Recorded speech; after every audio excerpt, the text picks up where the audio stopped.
Hello and welcome to another one of Mr. Lang's vlogs. Today we're going to be talking about the War of 1812, President Monroe, and President Jackson. Alright, so let's start with the War of 1812. Again, often referred to as the Second War of American Independence. Now, the president at the time was James Madison, as well as his lovely wife, Dolly Madison, who's going to be a huge influential figure in this presidency. Again, her most famous part of the whole presidency is, of course, when she does run in and actually does save the actual George Washington Gilbert Stuart painting. Most of the White House had already evacuated, and she waited. With the British doing a beeline right to the White House, she waits, makes sure everyone else is evacuated, then takes that painting and saves that national treasure. So the cause of the War of 1812, a lot of it was the British impressments of American sailors, where they were going ahead and they were taking over not only American ships for their cargo, but for their people as well. Again, taking the sailors and putting them into the British Navy. Again, there's also other international conflicts, including the Embargo Act, which prohibited exports to foreign countries. This was actually put in by Thomas Jefferson, and it really was starting to hurt the economy by the time 1812 was coming around. Again, we didn't import or export with certain countries, and because of that, it really hurt our economy. Also, the British military started to aid the Native Americans on the frontier, and they did this by literally arming them and selling weapons to them. And so they were doing, almost, actually guerrilla warfare in order to go ahead and put a thorn in the American side. All right, so the USS Constitution is one of the most famous, ships during this entire war. Very short war. Again, the naval battles were, abundant. Most of them were. Old Ironsides, again, is what they call USS Constitution nowadays.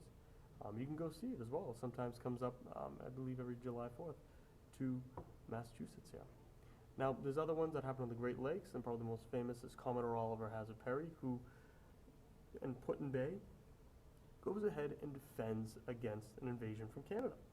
And his most famous line is, "We have met the enemy, and they are ours." Now, the most noticeable thing about this entire war is that, of course, in the end, we do have a peace treaty, the Treaty of Ghent. However, the British burnt our capital, to the ground. They burnt Washington, D.C. in retaliation for us burning New York. So, like I said before, Dolly Madison organized the evacuation of the Executive Mansion and actually saves that painting, and even more, as crazy as it may seem, literally the British left our capital in ruins.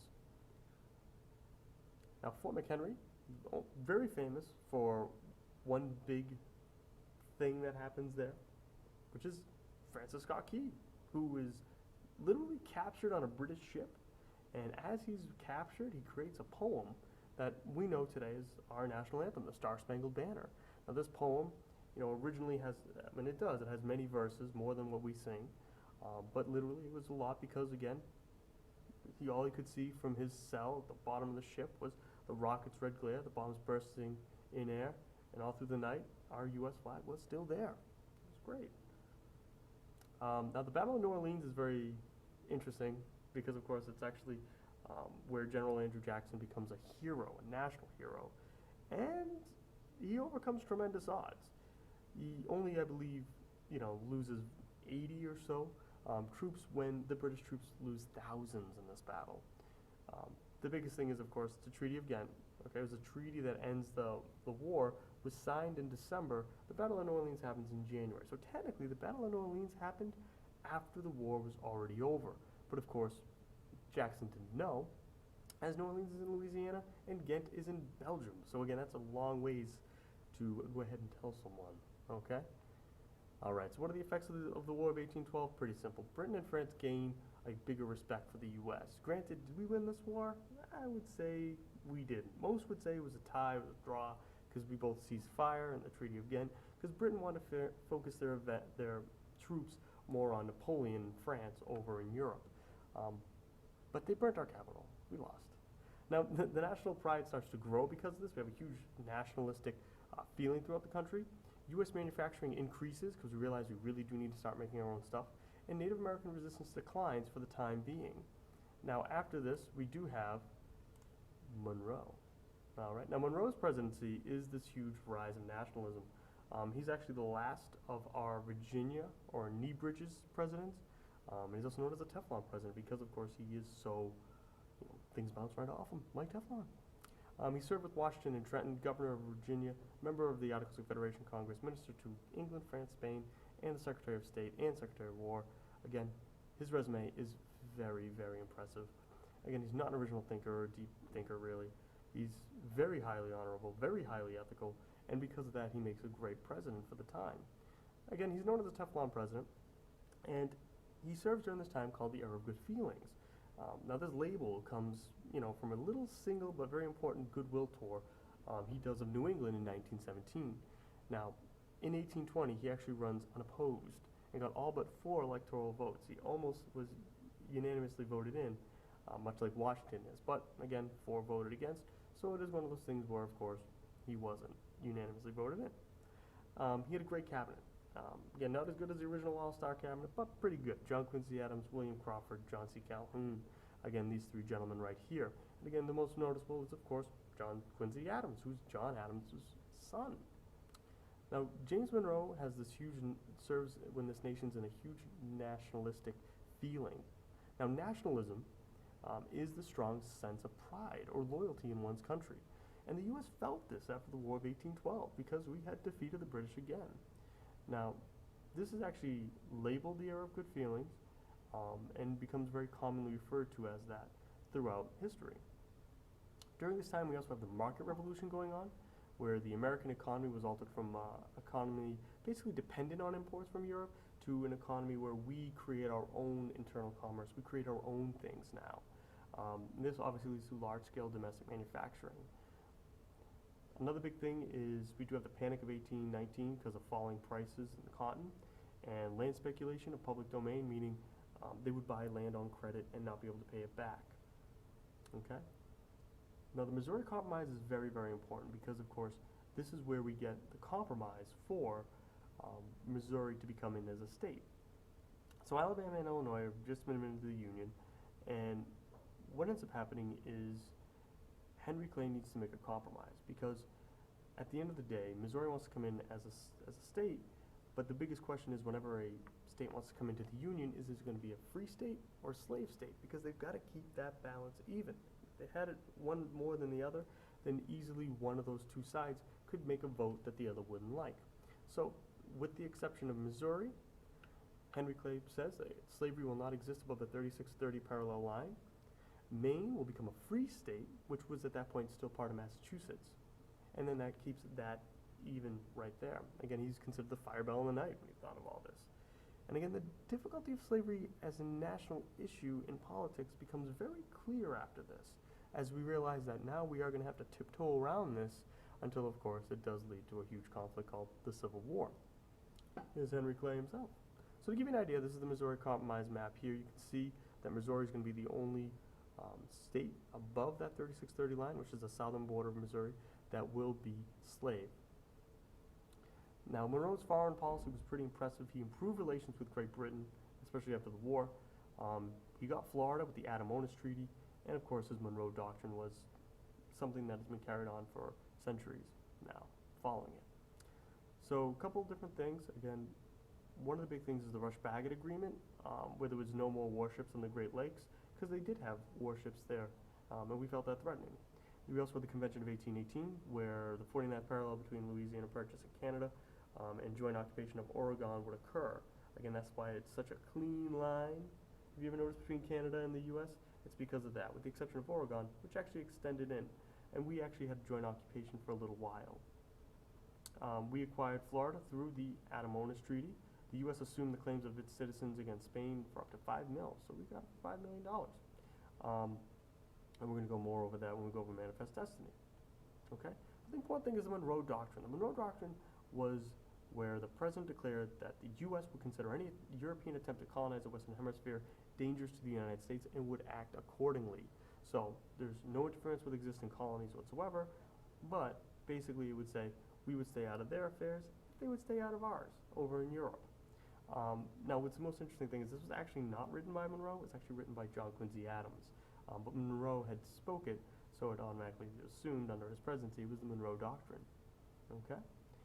Now, Henry Clay invents the American system. The American system is the recreation of a national bank, as well as the Tariff Act of 1816, which put a 25% duty on imported factory goods. The fact of the matter is that Henry Clay wanted people to buy American. So usually the imported goods were, inexpensive, but now because of the tariff, they're going to be more expensive than the already expensive goods. Southerners didn't like this because this meant that Southerners had to buy from Northerners, as most manufacturing was in the North. They also said we need a new national transportation system, which of course will be the railroads. And that was huge, one of the huge technological advances. Steam power allows railroads to reach all parts of the country at this point. It creates national markets where, again, you could make something in Massachusetts and sell it all the way in Ohio, again, using the railroads. It wasn't just a small market economy anymore. This is national. And this also helps with the market revolution. So what's the Industrial Revolution? Well, it's actually basically more of a demand for all this caused the switch from hand to machine manufacturing in the North. Now, what does this all mean? At the end of the day, Monroe's presidency was a transition from the Virginian dynasty to the new dynasty coming in. It did challenge the slavery issue with the Missouri Compromise, and we did expand the country a little bit more. But our next president up is, of course, the infamous Andrew Jackson. Alrighty? So what we're going to be talking about, is Andrew Jackson really the champion of the common man, or is he King Andrew with his own agenda? This is the first known painting of Andrew Jackson. You can tell he's young, he's vibrant in this one as a general. Now his opponents in 1824 were William H. Crawford, which we saw in the other PowerPoint before, Henry Clay, John Quincy Adams, and John C. Calhoun. Now he goes ahead and campaigns on the stump Jackson because he wants to appeal to the common man. He's the common man. Now when the votes were cast, okay, Andrew Jackson won the popular vote. However, in 1824, the electoral vote, John Quincy Adams won that. So it was a conflict. Soon Henry Clay had to decide who would become president, as he was the Speaker of the House.